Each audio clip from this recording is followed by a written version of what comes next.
Հետարքիր որ Թամանյանի ճարտարապետական լուծումները սկզբից բավական սուր գնահատականների են արժանացել, քննադատության են արժանացել եւ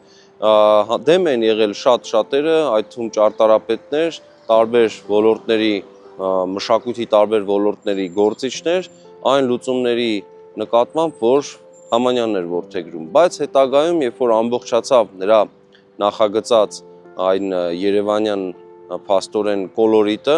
կամ փոքր կենտրոնը, ինչպես մենք այսօր անվանում ենք, արդեն Երևանը ձեռք բերեց նոր դիմագիծ եւ այցեքարտը, հենց Երևանի այցեքարտը դարձան նրա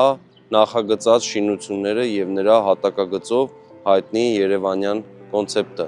Այսինքն օպերայի շուրջ զարգացող քաղաք եւ այդտեղից ճյուղավորվող փողոցներ, կառավարության տունը եւ հանրապետության հրապարակի շինությունները եւս նրա նախագծով էին։ Այդտեղ իհարկե կան որոշ տարբերություններ,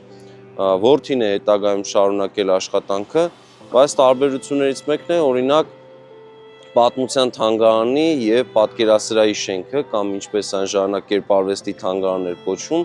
այն մեծ գմբեթը, որ այսօր ունի այդ շինությունը, Թամանյանի նախասկզբնական նախագծերով նախատեսված չէր։ Նախագծի գլխավոր գործընկերն է Կոնվերս բանկը, ֆինանսական աշխարհի ձեր հուսալի գործընկերը։